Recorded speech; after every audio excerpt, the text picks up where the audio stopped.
Sarah Mitchell lay in her hospital bed, her body still trembling from the emergency surgery that had saved her life just hours ago, when her husband of 12 years, David, walked into the sterile room with papers in his hand and ice in his eyes. "I want a divorce," he said, his voice devoid of the warmth she'd once known, completely unaware that the wife he was dumping at her most vulnerable moment had just closed a $30.6 billion deal that would change everything. But David didn't wait for her response. He simply dropped the divorce papers on her bedside table, next to the wilting flowers he'd brought 3 days ago, and mentioned casually that he was marrying Jennifer, his mistress of 2 years, the woman Sarah had foolishly trusted as her closest friend. Sarah's heart monitor beeped faster as she watched the man she'd built an empire for, the man she'd hidden her true power from to protect his fragile ego, walk toward the door without a backward glance. What he didn't know was that the consultant wife he was abandoning at the hospital actually owned the very company where he'd just accepted a promotion, controlled the investment firm funding his mistress's boutique business, and held the signatures on a deal that would be announced in 72 hours. A deal that would make her one of the most powerful women in the country. But would Sarah use her hidden $30.6 billion deal to destroy the husband who dumped her at her lowest point? Or would she choose a different kind of revenge that would shock him in ways he never saw coming? And what would happen when David discovered that the powerless wife he'd discarded at the hospital was actually the phantom CEO his mistress had been desperately trying to impress, the silent investor who controlled his career, and the woman who now held his entire future in her hands? Sarah had always known this moment would come. Not the hospital bed part. That had been an unexpected twist courtesy of a ruptured appendix and an emergency room visit that had interrupted her flight back from Singapore. But the divorce? That had been brewing in the spaces between David's late nights at the office, the perfume that wasn't hers lingering on his collars, and the way Jennifer had started looking at her husband during their weekly dinner parties with eyes that held too much familiarity. The irony wasn't lost on her.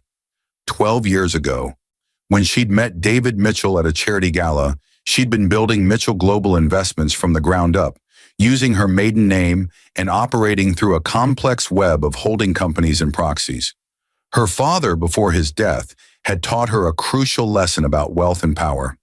Never let anyone know the full extent of what you control, especially not a romantic partner, because people change when they know you have more power than they do.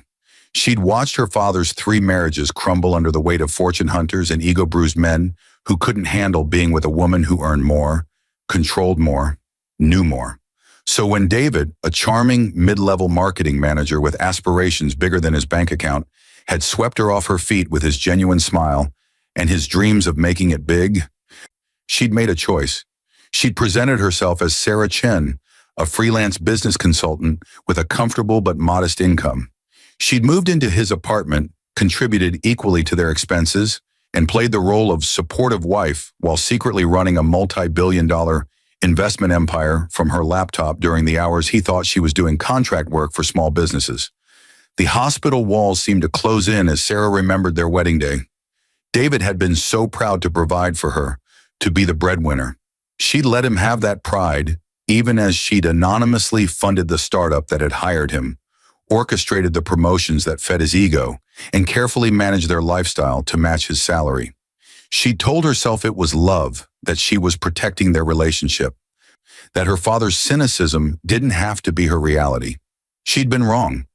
Jennifer Hartley had entered their lives 3 years ago at a company retreat for Nexus Corporation, the tech firm where David had climbed to senior vice president of marketing. What David didn't know was that Sarah owned 42% of Nexus through one of her holding companies. Jennifer had been new to the executive team, bright and ambitious, and Sarah had genuinely liked her at first. They'd become friends, or so Sarah had thought, bonding over wine and complaints about work-life balance. Jennifer had confided her dream of opening a high-end boutique. Sarah had even helped, connecting her with investors through her network, never revealing that she was the primary, silent partner funding the venture. The affair had started 18 months ago. Sarah had known within weeks.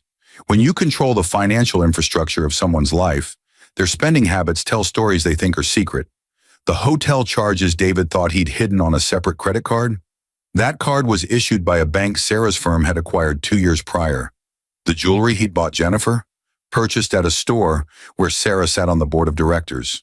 She'd watched it all unfold, her heart breaking a little more each day, torn between confronting him and waiting to see if he'd choose their marriage on his own. He hadn't. The hospital room door opened, pulling Sarah from her memories. A nurse bustled in, checking her vitals with efficient hands. "How are we feeling, Mrs. Mitchell? Your blood pressure is elevated. Are you in pain?" Pain. What a simple word for the complex agony radiating through her chest that had nothing to do with the surgical incision healing beneath her hospital gown. "I'm fine," Sarah managed, her voice steadier than she felt. The nurse's skeptical look said she didn't believe her, but she didn't push. After the nurse left, Sarah reached for her phone, her fingers trembling slightly as she unlocked the encrypted messaging app. 37 messages from her executive team. The Singapore deal had closed. Mitchell Global Investments, in partnership with Chen Holdings and 3 other companies she controlled, had just acquired a controlling stake in Patterson Industries, a manufacturing conglomerate with operations in 42 countries. The deal was worth $30.6 billion, and it positioned her firm as one of the top 10 investment companies in the nation.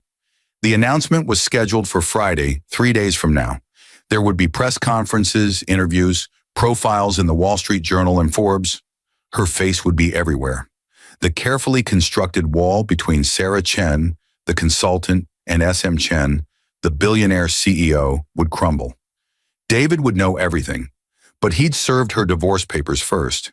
He'd chosen Jennifer, chosen his mistress, chosen to abandon his wife while she lay recovering from emergency surgery. That changed things. That changed everything.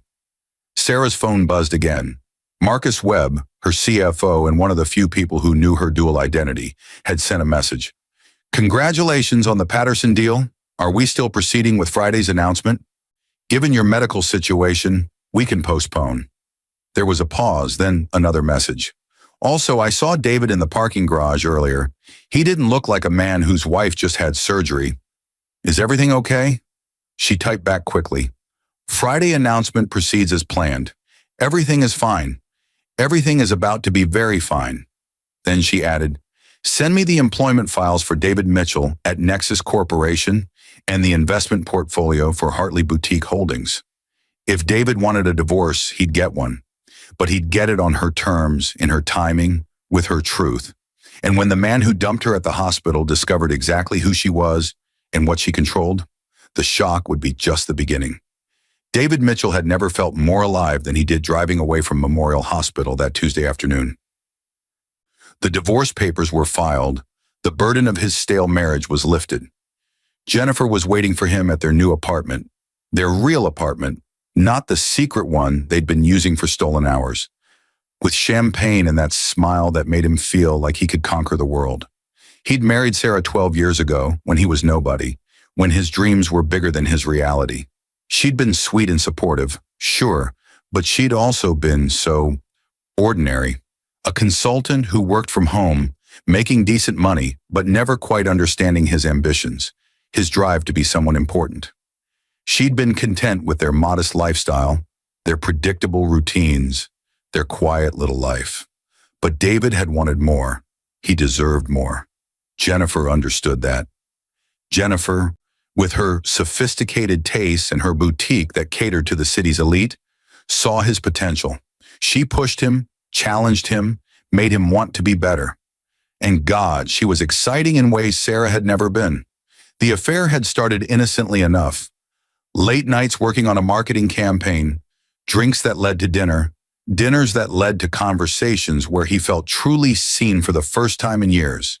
He'd meant to end things with Sarah sooner, but there never seemed to be a right time, until today.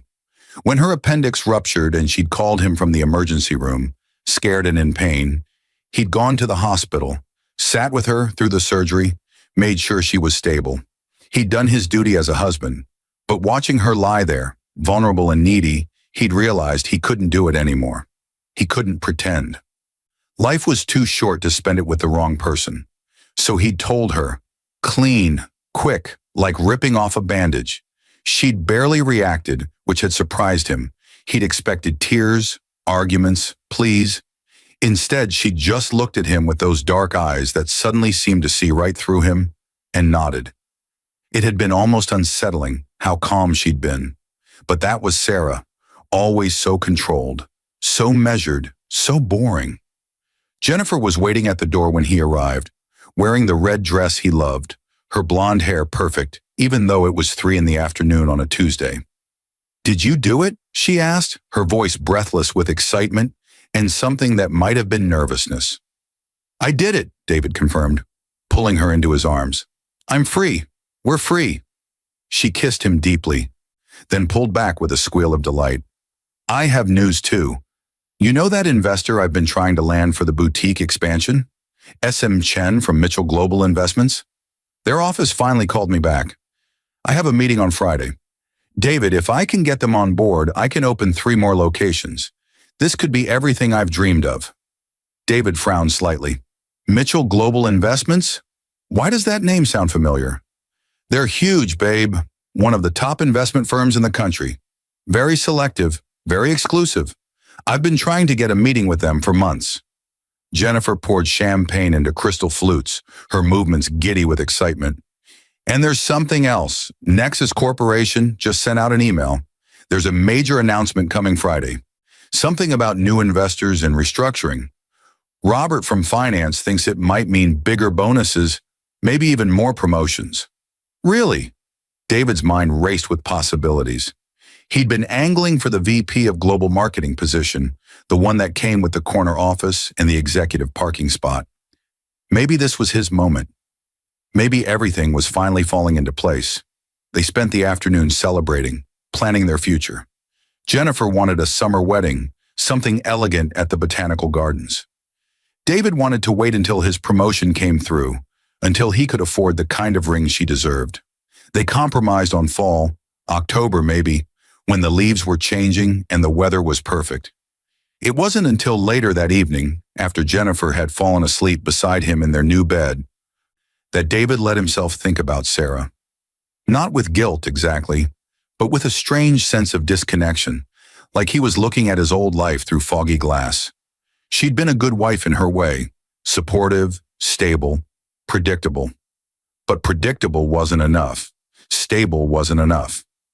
He'd outgrown her, outgrown that version of himself that had been content with small dreams and quiet contentment. His phone buzzed with an email from Nexus HR. "Mandatory executive meeting Friday, 10 a.m. Attendance required. Major company announcement regarding ownership and strategic direction." David felt a thrill of anticipation. This was it. This was the beginning of his real life, the life he deserved, with the woman who understood him and the career that matched his ambitions. By Friday, everything would be different.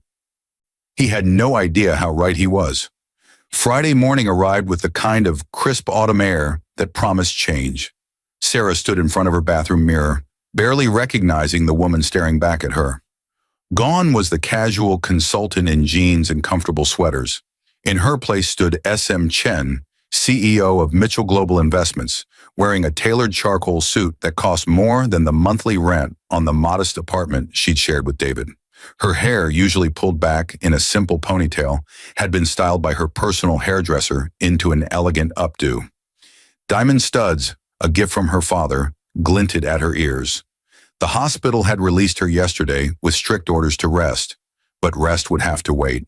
Today was the day she stepped out of the shadows. Today was the day David learned the truth. Marcus had arranged everything with his typical precision. The press conference announcing the Patterson deal would happen at 11 a.m. at the Grand Hotel downtown.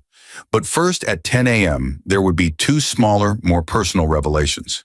The executive team at Nexus Corporation would learn about the restructuring of their company's ownership, and Jennifer Hartley would discover exactly who her primary investor had been all along. Sarah's phone rang. Marcus. "The car is downstairs. Are you ready for this?" Was she ready?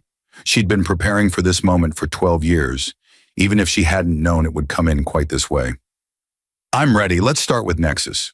The Nexus Corporation headquarters occupied 15 floors of gleaming glass and steel in the financial district. Sarah had been here before, years ago, when she'd orchestrated the investment that had saved the company from bankruptcy and positioned it for explosive growth. She'd never attended a meeting in person, always sending representatives, always maintaining her anonymity. Until today. Her heels clicked against the marble floor of the lobby as she entered with Marcus and two other members of her executive team.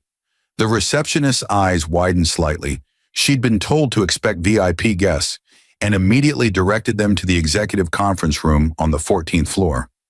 David was already there, sitting at the long table with 14 other senior executives.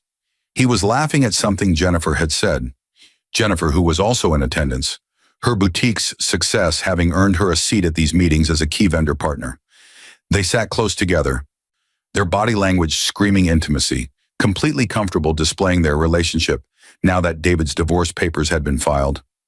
Sarah watched through the glass wall as Marcus entered first, introducing himself. She saw David's posture change, saw him sit up straighter, put on his professional face. He had no idea. None of them did. Then Sarah walked in, and the room fell silent. David's face went through a series of expressions so quickly it would have been comical if Sarah's heart wasn't pounding so hard she could hear it in her ears. Confusion first. Why was Sarah here, in a suit that probably cost more than their car, looking like she belonged in a boardroom? Then recognition, though not understanding. Then Marcus spoke. "Good morning, everyone. I'm Marcus Webb, CFO of Mitchell Global Investments. Thank you for attending this meeting on short notice. I'm here to introduce you to someone many of you have worked with indirectly for years, but never met in person." He gestured to Sarah. "This is SM Chen, founder and CEO of Mitchell Global Investments, and as of Monday, the majority shareholder of Nexus Corporation." The silence was deafening. Jennifer's face had gone pale.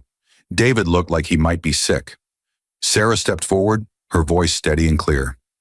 "Good morning. Some of you may know me by a different name. Until this week, I've been living a dual life for personal reasons. My full name is Sarah Mitchell Chen. Yes, Mitchell, as in Mrs. David Mitchell, though those papers filed this Tuesday will finalize our divorce soon enough." She paused, letting that sink in. Mitchell Global Investments has been a silent partner in Nexus Corporation for the past 8 years. We've facilitated every major growth initiative, every expansion, every acquisition.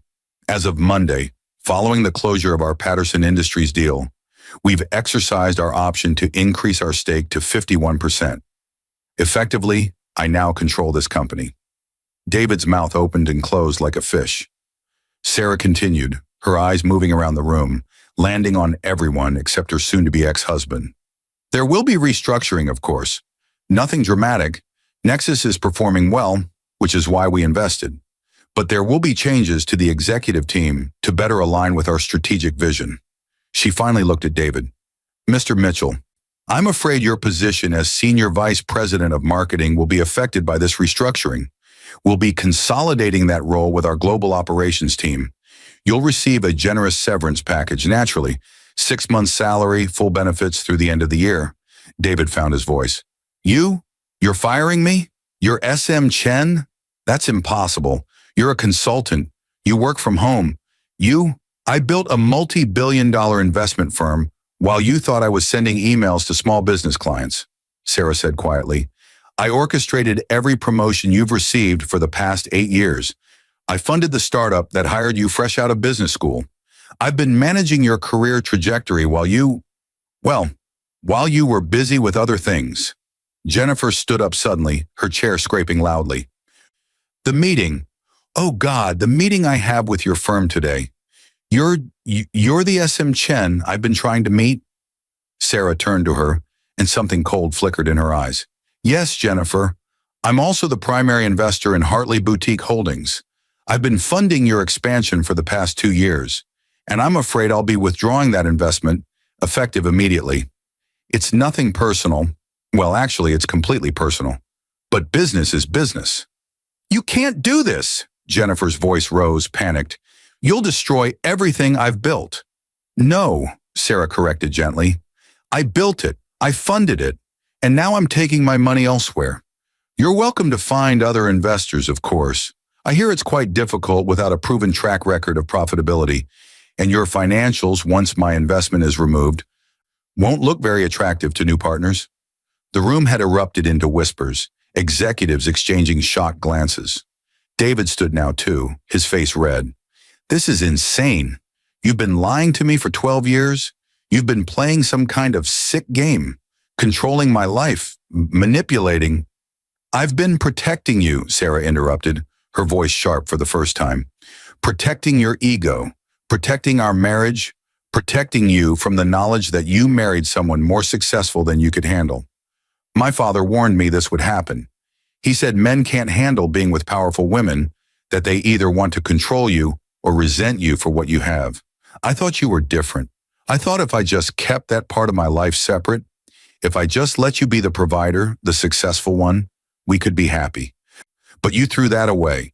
You chose someone else. You dumped me in a hospital bed while I was recovering from surgery, David. So yes, this is personal, and yes, I'm using my power now.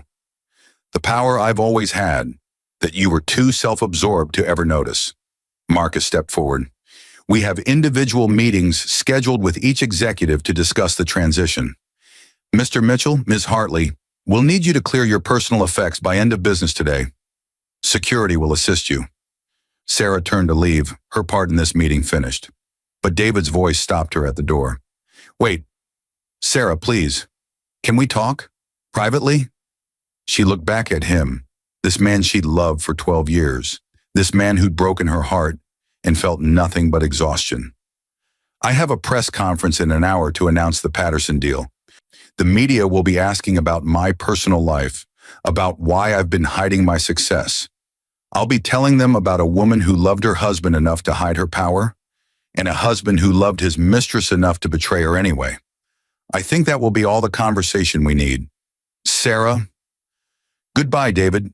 Your severance package is more than generous. Use it wisely. And next time you marry someone, try to see who they actually are, not who you need them to be. Then Sarah Mitchell Chen walked out of the Nexus Corporation building and into her new life, leaving behind the man who'd never truly known her and the quiet, small existence she'd maintained for his benefit. The shock on his face, the devastation in his eyes. It wasn't satisfaction she felt seeing it. It was freedom. The press conference was a circus, exactly as Sarah had known it would be. Reporters filled every seat in the Grand Hotel's ballroom, cameras flashing, questions shouted over one another. The Patterson Industries acquisition was big news. $30.6 billion in a single deal, orchestrated by a firm most people had heard of, but whose CEO had remained mysteriously private. Until today. Sarah stood at the podium with Marcus beside her, flanked by the other executives involved in the deal. She'd given her prepared statement about the acquisition, the strategic vision, the projected growth. Then came the inevitable personal questions. Ms. Chen, you've maintained an extremely low profile throughout your career. Why reveal yourself now? Sarah had practiced this answer. I've always believed that the work speaks louder than the person behind it. Mitchell Global Investments has grown based on our results, not my personal brand. However, with deals of this magnitude, with the level of leadership required for the next phase of our company's growth, it became clear that transparency was necessary. Sometimes you can't lead from the shadows anymore. Sometimes you need to step into the light. There are reports that you've been living under a different identity. Can you comment on that? Here it was, the question she'd been waiting for. Sarah took a breath. I've been living a dual life, yes. My full name is Sarah Mitchell Chen. I've been married for 12 years to David Mitchell, though we're in the process of divorcing. For personal reasons related to family history and past relationships, I chose to keep my professional life completely separate from my personal life. I operated under my maiden name in business and under my married name at home. I presented myself as a modest consultant rather than the CEO of an investment firm. The follow-up questions came rapid fire. Why keep it secret from your husband? Did he know about your wealth? How did he react when he found out? Sarah chose her words carefully.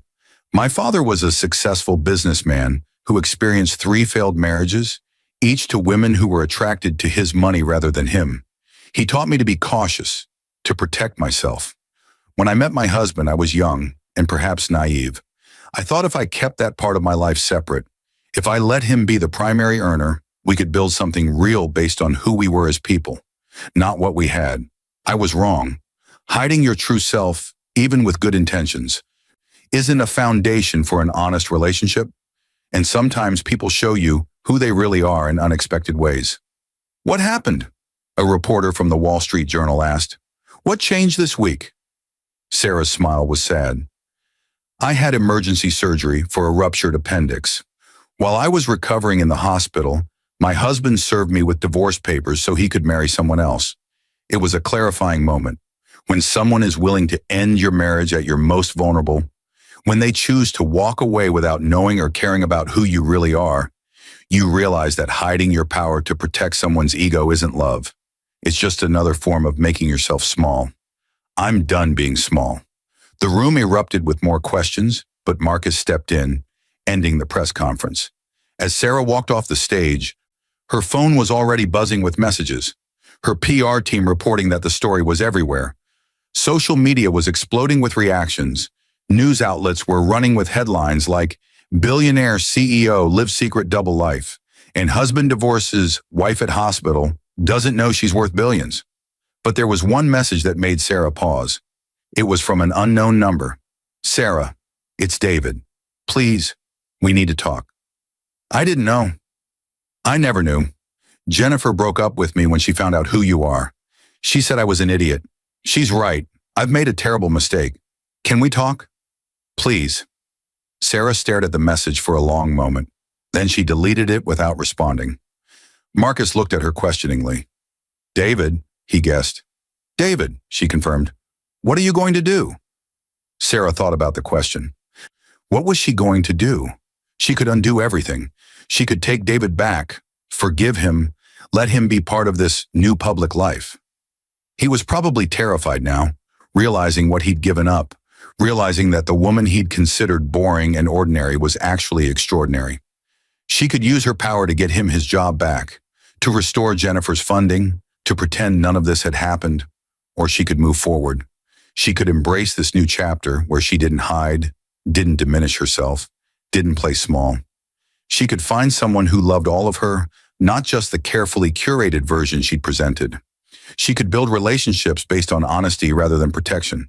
She could be fully herself, powerful and vulnerable, and complex and real. "I'm going to heal," Sarah said finally. "From the surgery, from the betrayal, from 12 years of hiding. And then I'm going to live my life as myself completely. No more dual identities, no more secrets, no more making myself smaller to make someone else comfortable. And David," Sarah looked out the window at the city skyline, at the buildings that housed companies she owned, investments she'd made, deals she'd orchestrated. Somewhere in one of those buildings, David was probably cleaning out his desk, facing the reality of who his wife had actually been, dealing with the consequences of his choices. David made his decision when he walked out of my hospital room. He chose who he thought I was and decided it wasn't enough. He doesn't get to change his mind now that he knows what I'm actually worth. That's not love. That's opportunism. And I deserve better than that. Marcus smiled. "Yes, you do. So what's next?" "Next, we have 3 more companies on our acquisition target list. Next, I have a meeting with the board about expanding into European markets. Next, I have dinner with my executive team to celebrate this deal. Next, I live my life as the person I've always been, but was too afraid to show." She paused, then added quietly, "And maybe eventually I meet someone who gets to know the real me from the start. Someone who doesn't need me to hide my power because they're secure enough in themselves to celebrate it." "That sounds like a good plan," Marcus agreed. The rest of Friday passed in a blur of meetings, interviews, and congratulations. Sarah's face was everywhere by evening. News broadcasts, financial networks, social media. The story had everything: secret billionaire, betrayal, hospital drama, revenge. People loved it. Some called her ruthless. Others called her a hero. Sarah didn't care much about either label. She cared about being free. She cared about being seen. She cared about moving forward. By the time she returned to her real apartment, not the modest one she'd shared with David, but the penthouse in the financial district that had always been her actual home, Sarah was exhausted. Her incision ached despite the pain medication. Her heart ached despite her resolve. Transformation was painful, even when it was necessary. Freedom was exhilarating, even when it came at a cost. She poured herself a glass of wine and stood by the floor-to-ceiling windows, looking out at the city she'd conquered in secret for so many years. Tomorrow the world would still be talking about her. David would probably try to reach out again. Jennifer would be scrambling to save her boutique. The media would want more interviews, more details, more drama. But tonight, for the first time in 12 years, Sarah Mitchell Chen was completely herself. No lies, no secrets, no hiding. Just her in her space, with her truth. And somehow, despite the heartbreak and the betrayal and the pain, that felt like victory. Not because she destroyed David and Jennifer. That had been necessary, but it wasn't the point. The victory was in reclaiming herself, in refusing to be small anymore, in choosing her own truth over someone else's comfort. That was the real shock, the real power, the real ending to this chapter of her life. Not revenge, liberation. And as Sarah looked out at her city, at her empire, at her future, she smiled, because the best part wasn't what she'd done to David. The best part was what she was about to do for herself.